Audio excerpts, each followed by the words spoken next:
Yo, what's up, everybody? My name is Prince Mula, and I'm here to answer some questions with Sounds of the Future. I love you, 508.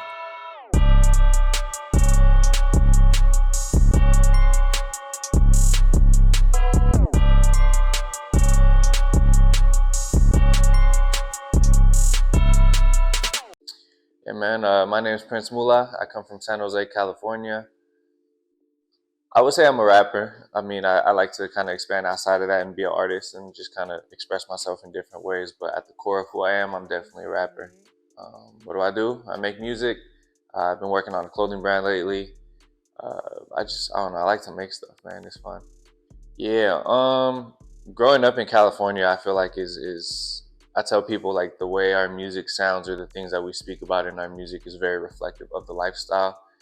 Beautiful weather every day, good food.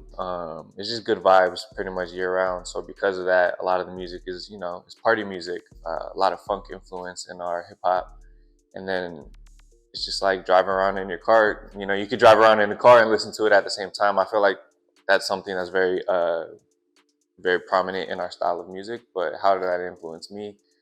Definitely in those ways, in the way I try to incorporate the lifestyle and the music. But even just like the community I grew up in, I grew up in East San Jose, where there's, it's a very diverse community. But when it comes to the Latino community, just all Mexicans. So being able to grow up in the U.S. but still have kind of close ties to my culture was something that I had the privilege of doing growing up.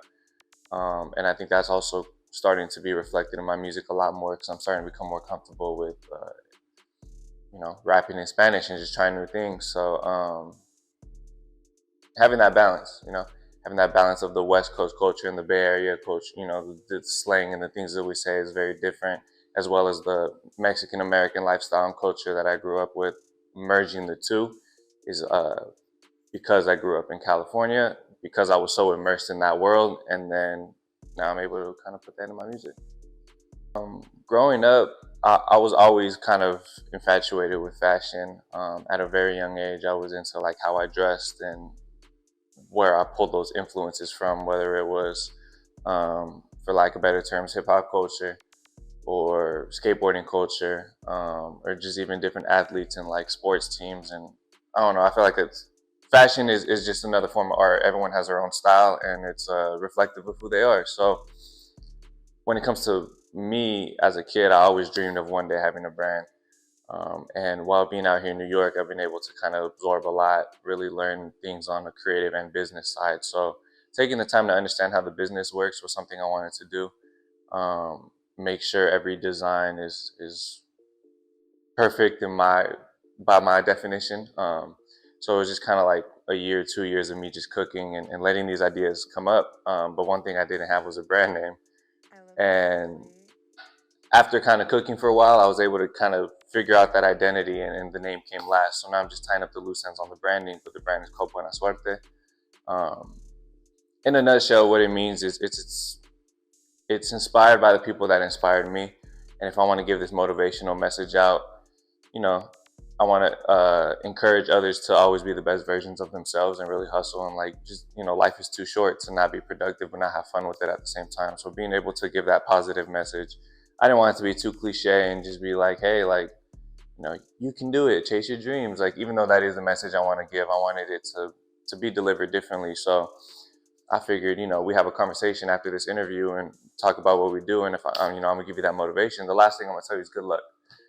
Good luck and just take that and run with it. And that's the name of the brand, Buena Suerte. It's in Spanish because that's my first language. So just to kind of give it that personal touch. But to describe the brand, it's, I don't want to make clothes just to be like, oh, this is a cool shirt. People are going to rock with it and they're going to pay money for it. I'm not trying to just release products for the sake of it. It's more so I want to release a collection like I would treat making an album. It's a piece of art. The hat with the shirt with whatever else I'm going to drop with it is going to be all cohesive. It might tell a story. It might be influenced or inspired by something, but I'm putting them out as pieces of art. So it's not going to be like a consistent every season there's stuff dropping. It's going to be whenever I feel inspired to make something, I'm going to put it out and share it with the world. Yeah, growing up, I had a lot of different favorite artists. I kind of feel like I always had phases. And then I had like those couple artists that I've just always been a fan of. My favorite artist since I was a little kid has always been Lil Wayne. he really taught me a lot of things in hip hop, or not just hip hop, but in music or being creative. Things like work ethic and passion. Being at the forefront of what you do is always important. But just even being able to always push creative boundaries, always push yourself to get better. I learned a lot from just being a fan of him. But Tyler the Creator is another one that I can say that about. Um, Snoop Dogg's always been a favorite rapper of mine. E40 and Too Short, growing up in the Bay Area, same thing. Nicki Minaj, another artist I'm a big fan of. And then even outside of hip hop, especially lately, like I said, I always kind of go through my phases of who inspires me. And lately I've been listening to this is this rapper from Mexico, his name's Santa Fe Clan. And he drops some really dope music, and he's very versatile. So I feel like that's really inspired me to kind of step into that Spanish music, or making music in Spanish, and then just putting my own identity into it. Kali Uchis, same thing. It's a great question. Staying independent would always be kind of important to me, just because I started making music when I was a kid, and learning how to just do that on my own, put music out on my own, taught me what it meant to be independent. And then the more I study the game, the more I see the way things plan out. Like you kind of understand the importance of independence, but at the same time, having that label gives you that platform. I think if I'm in a position where I'm at now, where I'm kind of just starting out, I would be very selective, but I would consider signing to a label because of those resources that are given to you. Because I myself am so interested in the business side of things that I guess I could learn that part. I could learn more by being in it, I would sign to a label that's run by an artist. Like if I sign to a label like Young Money, because like I said, Wayne is my favorite artist, I would want it to be with an artist or a leader that is someone I could look up to. Someone like Wayne, where I could have that hands-on work experience, being in the studio with them, and just learning like how they do what they do. Because then it becomes more than a label deal. It becomes like you're playing for a good coach. You got a good sensei with you. So if I had the opportunity to sign to a label, it would be for that reason. It's definitely given me inspiration. Like New York is one of those places I tell people all the time. They're like, "Why do you want to stay out there? Why do you like love it so much?" I could go outside and go spend a day in the city and have nothing to do, with no plan, just go for a walk, and I'll find something to do. There's so much that's going on that you don't have to look for inspiration. It's gonna hit you. I could be sitting on the train and see an ad, and the ad is a cool ad, and then I'm might be inspired because I see a word I've never seen before. Or I might be in the city and just enjoy myself, be like, it's a good vibe today. I'm eating some good food, I'm hanging out with some good company. And because of that, I go home and I feel inspired to write about something. So I don't have to look for inspiration. It's such a different style in terms of music. Drill music is very different from the West Coast music we got back home. Yeah, man, it feels like a different world. I think that's what it is. Yeah, so my first studio album is it's an album called Cinematic Lifestyle. I dropped that in 2020. Um, that album, I started working on it junior year of high school, and like I said, I had been making music since I was a kid. But when I was a kid, I would just record music on my iPod Touch. Like I taught myself how to do that, and might rap over someone else's beat, or put a little song together, more so to just make the words rhyme and kind of practice. But that album was the first time where I was like, all right, I need to take it a little bit more serious, kind of put more effort into the quality, and deliver a quality product. And that's what it felt like. I went to the studio. I started working with my engineer back in 2018. So that was at kind of the first few years of us working, stuff I gathered, and that album was dope, man. I felt like it was my first time really just making the music, having fun doing what I'm doing, but then being able to tie it together into a concept. The concept Cinematic Lifestyle basically represented like life is a movie, but not to be cliche about it. Everyone can say that. A lot of people are like, oh, my life is a movie. I did this week and it was a movie. But it's more so about 10 years from now, when you look back at what you just did, when you look back at that period of your life, was that a movie that you wanted to watch? You're your own director. You get to write your own story is basically the message I wanted, or the message I wanted to deliver, but also learned while working on the music. It was kind of both of those things. So that was, like I said, my first time putting together this whole project, where I felt like the idea was fully fledged out, and that was really dope. And then right after that, COVID hit, and everybody was at home for months and the world was in a different place. And like I said, out here in New York, you're always doing something. I feel inspired. But being back home and being locked in my room all day and for months at a time, like I can't do anything. I didn't feel that inspiration.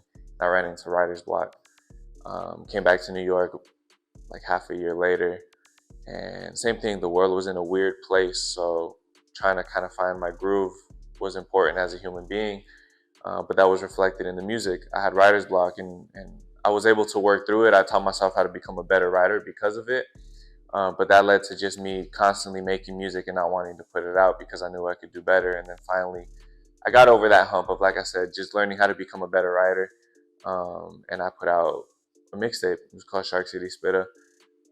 And that was a collection of those songs. I was working on that while working on the stuff I'm working on now. And I'm like, I need to put something out. I need to put these songs out before I feel like they become too dated.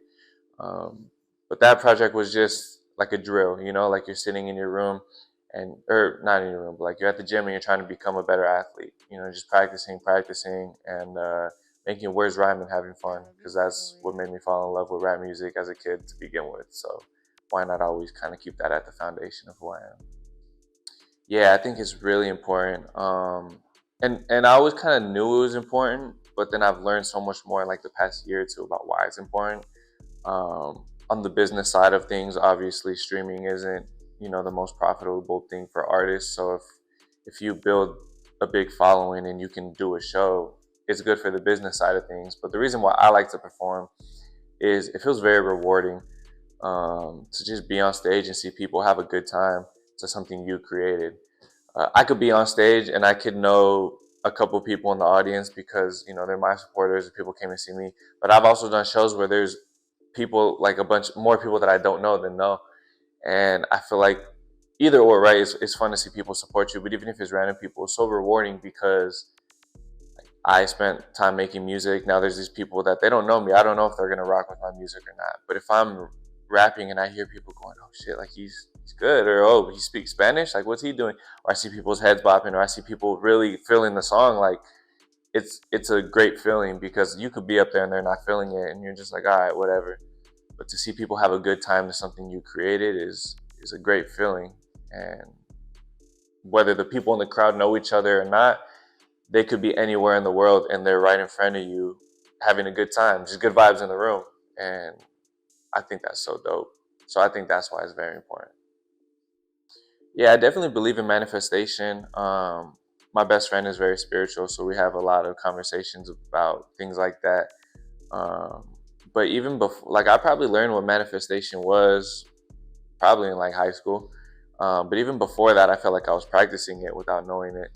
Like I said, I fell in love with music at a young age. I started writing raps when I was 10. So, most kids at that age are playing on the playground with their friends or, playing sports or whatever. I was doing those things too, but I knew that I loved rap music and that was something I was passionate about at a young age. And I always wanted to do it. I always knew that that's what I was going to do. And even, if the 10-year-old version of me would look at myself now and be like, oh, that's dope. You're still doing what we enjoyed doing as a kid. That is manifestation because I always knew it was something I was going to do. And I didn't know the definition of manifestation, and in my mind I was doing it. So when I learned it, it was just kind of like, yeah, those self affirmations and those things you tell yourself are important because it's kind of like prayer or meditation or looking at yourself in the mirror and talking to yourself about your goals, journaling, things like that really help you get a better understanding of who you are as a person. And whether you're a creative person or not, those things are beneficial to your life. 10 years from now, man, I hope I achieve a lot of my short-term goals for sure. But goals kind of change. A short-term goal could become a long-term goal. I definitely know I'll be a better version of who I am today because I strive to learn something new every day. I strive to grow even when I'm in a position in life where I feel like I'm not growing. There's always something to learn. So I know that those things are things that I value as a human being. So I don't know where I'm going to be in 10 years because of that. But what I do plan to be in 10 years, continue creating music, doing what I'm doing. I would love to have this brand developed. Right now, I have my first collection designed. I got some shirts ready to go. Got this hat that I'm wearing. I designed that. Definitely have more of a community built around my brand, both as Prince Mula and this clothing brand that I'm building.